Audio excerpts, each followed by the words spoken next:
So hello guys, मेरा नाम है वंश और आप देख रहे हैं सेरिमन एकेडमी ऑफ सी एडवांस। तो ऐसे ही हम आपके लिए एक न्यू वीडियो लेके आ चुके हैं गाइस, जिसमें हम पढ़ेंगे फिजिक्स का एक जेई एडवांस 2020 का इलेक्ट्रोस्टैटिक्स के अंदर क्वेश्चन, जो कि अपने टाइम का सबसे बेस्ट क्वेश्चन माना जाता है। क्योंकि बच्चे अगर देख के तो एकदम से क्या करता है, उसको दिखा भाई इतने सौ के ऑप्शन, चलो क्लिक, बट जब घर आके आंसर की से चेक किया तो सारे ऑप्शन गलत। चलो -4 तो मेरे टाइम में जब मैंने इसको सोल्व करा था अभी इस टाइम में, तो मेरे से भी क्लिक नहीं हुआ था। और तो और टीचर से एक बार तो कर दिया, जब थोड़े टाइम बाद नेक्स्ट ईयर न्यू बैच को पढ़ा है ये क्वेश्चन, टीचर से भी गलत हो रहा है।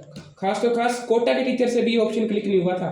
बच्चों को तो उन्होंने सही पढ़ाया, 2 मिनट तो कंफ्यूज हो गए भी क्या था। तो एक बार तो उन्होंने कह दिया गलत है, ये मान लो मैं कह दूं भी गलत है, 2 मिनट बाद दोबारा इस लाइन को पढ़ा, कहते हाँ ये तो सही है। सॉरी बच्चों, भी ये मैंने पढ़ा नहीं, एक्सपीरियंस नहीं आएगा यहाँ पे एक्सपीरियंस आएगा, यहाँ पे बिटवीन क्या रखा था। फिर बच्चों ने समझ लिया। अब इसका हम सॉल्यूशन करेंगे। क्या क्या रखा था, 2 आइडेंटिकल स्फीयर्स है, ठीक है, कॉमन पॉइंट है, यहां से निकले हुए हैं। तो अब आपने सबने पढ़ा होगा, क्या पढ़ा होगा, जब इमर्शन होती है, किसी में इमर्स करते हैं तो वो मीडियम में चला गया किसी, तो जो न्यू मीडियम का होता है उसको भी अपन क्या कह देते हो, जिसको ये कोलम्बियन कांस्टेंट नहीं है, इसको डाइलेक्ट्रिक कांस्टेंट कहते हैं। जो होता क्या है, E divide by E note हो जाता होता है गाइस। तो अपन ई मीडियम होता है, ये ई मीडियम मतलब कि ये क्या होता है, इसको अपन क्या कहते हैं, ये आपने पढ़ा ही होगा सबने, ये सारे ये जब आप चैप्टर करोगे तो पढ़ा होगा, इसको ई कहते हैं जिसको। तो के ई नोट हो जाएगा, ई मीडियम का हो जाएगा, ठीक है। तो ये होता क्या, F इज इक्वल टू के Q1 Q2 divide by are square. के की वैल्यू क्या होती है, 1/4 एप्सिलॉन नॉट,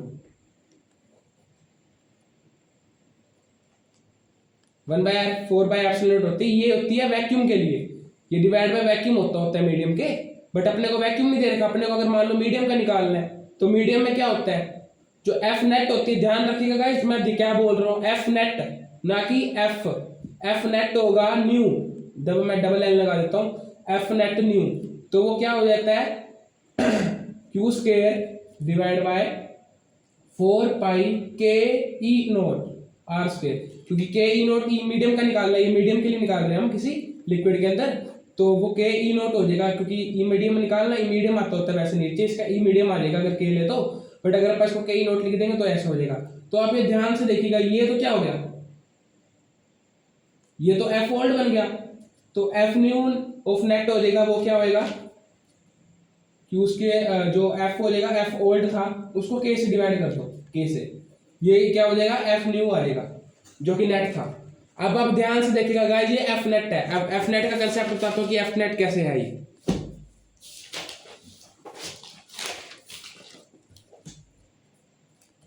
आप जब 2 चार्ज लिए ना Q1 Q2, जब ये किसी मीडियम में डिप करते हो ना, तो आसपास मीडियम होगा ना, तो मीडियम में अगर किसी टीचर ने बताया तो पता नहीं मुझे, बट अगर 2 यहाँ पे ना डायपोल बन जाते हैं, पॉजिटिव और नेगेटिव, तो पॉजिटिव नेगेटिव इसको अट्रैक्ट करते हैं। ये तो रिपल्शन लगी रही है दोनों की तरफ से, जो कि मैंने बताया जो कोलम्बियन फोर्स होती है, बट एक साथ इसको नेट अट्रैक्शन फोर्स लगती है, ये डायपोल बन जाता है, जिसके कारण नेगेटिव इसको अट्रैक्ट करता है ना, दोनों पॉजिटिव है, अट्रैक्ट रिपल्स कर रहे हैं दूसरे को, ये अट्रैक्ट कर, जिस वजह से ये एफ है। पहले तो एफ लगता है जब ये वैक्यूम के अंदर था, अब यहाँ पे एक और फोर्स लग गया तो ये डिक्रीज हो जाता है, एफ बाय के हो जाता है। बट ये क्या होता है, ये एफ नेट होता है, क्योंकि ये तो एफ नेट हुआ ना, ये तो एफ नेट हो गया। बट जो आप ये देखियो, जो नॉर्मल कोलम्बियन फोर्स है वो तो एफ रहा ना, वो तो एफ नेट घट हुआ है, जो एफ है वो तो एफ रहा ना, ये तो यानी भी एफ बाय नेट कम हो गया, और जो नेट था वो भी कम हो गया, बट एफ तो एफ रहा। तो ऐसे क्वेश्चन में क्या करेगा, ध्यान से पढ़िएगा guys, electric force between sphere remain unchange, between spheres remain unchange. यहाँ पे इलेक्ट्रिक फोर्सेस है ना, जो नेट की बात नहीं करी गई, नॉर्मल फोर्स की बात कर रहा है, कोलम्बियन फोर्स की, जो कि रिमेन अनचेंज ही रहेगी, वो Q1 F is equal to के Q1 Q2 divide by are square रहेगी। और उसका जो के होगा ना, वो ई नोट होगा, उसमें एक डाइलेक्ट्रिक कांस्टेंट नहीं आएगा। क्योंकि क्यों नहीं आएगा, क्योंकि वो एफ नेट नहीं है, नॉर्मल फोर्स है, कोलम्बियन फोर्स तो कोलम्बियन फोर्स रहेगी। तो ये आंसर बिल्कुल सही है। सेकंड ऑप्शन क्या है, इलेक्ट्रिक फोर्स नेट रिड्यूसेस, हाँ जो इलेक्ट्रिक फोर्स है नेट वाली है वो रिड्यूस होगी, 21 हो जाएगी, एफ बाय 21 हो जाएगी, एफ बाय के हो जाती है, इसमें के की वैल्यू 21 दे रखी है। बट जो रियल में एडवांस में क्वेश्चन में था ना, उसमें वो नेट नहीं था, उसमें सीधा लिख रखा था इलेक्ट्रिक फोर्स रिड्यूसेस, जो कि वो गलत हो गया, जो ऑप्शन रॉन्ग हो गया, क्योंकि अगर वो अनचेंज ही हो गया, अगर वो सेम है तो रिड्यूस कैसे हो सकती है, तो रियल में एडवांस में क्वेश्चन इसका सेकंड आंसर नहीं था। क्यों नहीं था? क्योंकि वो नेट नहीं दे रखी, तो उसने नॉर्मल कर था। बट मैंने अपने आंसर जब मैं इसको सोल्व करूं द्वारा किसी टाइम रिवीजन के टाइम, तो मेरे आंसर में रिकॉर्ड होना चाहिए कि हाँ नेट से रिलेशन कोई था, नेट से रिड्यूस होती है। तो करके मैंने टिक लगा रखा इस क्वेश्चन में रिड्यूस हो जाता है, बट इसमें रियल में सेकंड क्वेश्चन नहीं था। अब थर्ड के तरफ बढ़ेंगे, थर्ड अपने ऑप्शन की तरफ बढ़ेंगे, जिसमें अपने को कह रखा है mass density of sphere is 814। अब चेक करते हैं कि मास डेंसिटी ये आई है कि नहीं आई। अब मास डेंसिटी, अब आपको पता है, अब मैंने आपको बताया था ना कि मान लो अगर ये कॉमन पॉइंट है, अगर इसको इमर्स कर देंगे, इमर्स करने से क्या होता है, ये F/21 हो जाएगा, ठीक है। नीचे mg तो लग ही रहा होगा, ये भी डिक्रीज होता है, आपको बताऊंगा कैसे होता है। ये टेंशन आएगा ऊपर एक, अगर आप पानी में डालते हैं तो आपने सबने पढ़ा होगा बोयंसी, ऊपर एक बोयंसी फोर्स नामक फोर्स लगता है। इसका मतलब क्या होता है, वेट ऑफ लिक्विड डिस्प्लेसेबल। अगर किसी ऑब्जेक्ट को डिस्प्लेस कर रहे हो तो वो कितना अमाउंट ऑफ वाटर उसमें से डिस्प्लेस कर देता है, वो होती है बोयंसी।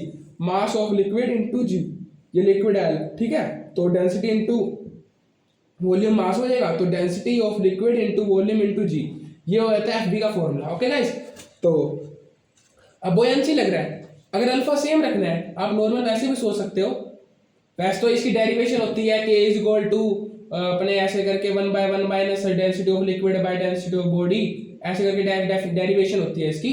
बट हम हमारे पास इतना टाइम नहीं है कि हम वो डेरिवेशन वगैरह करें, तो हम क्या करेंगे उसकी जगह, हमको ये पता है कि अगर आपको थीटा को सेम रखना है, टेन थीटा को मान लो F/mg था पहले इमर्शन से पहले, तो तब भी F/mg रखने के लिए F तो F/21 हो गया, mg को भी mg/21 होना पड़ेगा। क्यों होना पड़ेगा?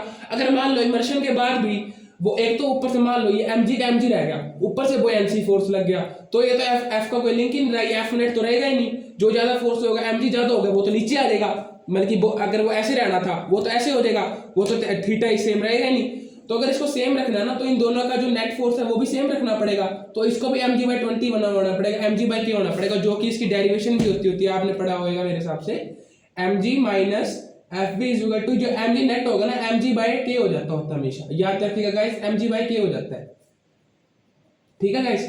तो mg हम क्या करते हैं, mg/k को इधर ले जाते हैं और इसको fb को उधर ले जाते हैं। k की वैल्यू 21 दे रखी है, ओके गाइस। हाँ, सबको पता ही है कि हम k की वैल्यू 21 दे रखी है, डाइलेक्ट्रिक कांस्टेंट 21 दे रखा है गाइस, ओके गाइस। तो इसको क्या है fb, आप 21 से मल्टीप्लाई कर लो, 25 से डिवाइड कर दो, 20 माइनस 1 हो जाएगा, ये 20 mg हो जाएगा और ये 21 हो जाएगा, ओके गाइस। तो ये क्या होता है, मैंने बताया था density of liquid into volume into g, weight of liquid डिस्प्लेसेबल,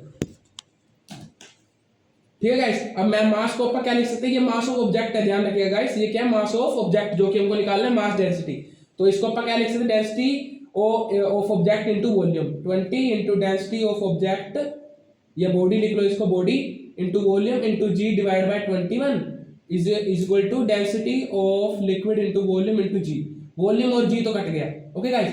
अब इसको इक्वल पुट करना है, डेंसिटी ऑफ लिक्विड अपने को कितनी दे रखी है, 800 इक्वल टू बॉडी, इसको 21 को ऊपर लेके 20 को डिवाइड कर दिया, इधर से ये कट गया, ये इधर से 40 आ गया, 40 इंटू 21 आएगा ना, वो आ जाएगा डेंसिटी इंटू बॉडी आ जाएगा 840, इसको मल्टीप्लाई कर लिया गया, आपका आंसर हमेशा 840 आएगा। 40 इंटू 21, ये करके देखना मल्टीप्लाई, मैंने कर रखा है सोल्व। तो ये भी मास डेंसिटी दे रखी है 84, हाँ, जो कि सही है। अब आगे टेंशन की बात, टेंशन क्या रखा है, अब आप ये सोचो, ये कॉमन पॉइंट से निकली है, अब ये भी रिड्यूस हो गया, ये भी रिड्यूस हो गया, जो इसका नेट होगा वो भी रिड्यूस होगा, जो कि टेंशन के इक्वल होगा। ये दोनों इक्वल होते हैं टेंशन के, तभी ये इक्वल हो सकते हैं, अल्फा सेम होगा।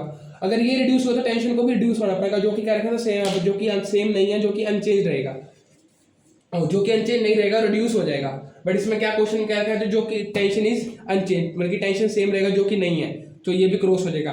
वैसे देखा जाए तो जे एडवांस में इसका आंसर 1 और सी था ओनली, बट मेरे जो लिखिंग के राइटिंग फॉर्मेट में वो 1 2 3 दोनों, क्योंकि मैंने सेकंड ऑप्शन लगता से बनाया हुआ, ऐड ऑन करा हुआ उसमें। सो थैंक यू गाइस, मिलते हैं एक नए वीडियो में। अगर आपको वीडियो अच्छा लगे तो उसे लाइक करना और हमारे चैनल को सब्सक्राइब करना गाइस। और अगर आपका कोई भी डाउट होता है तो कमेंट करना, मैं नेक्स्ट वीडियो में आपका डाउट जरूर चेक करके उसमें रिप्लाई दूंगा। Okay guys.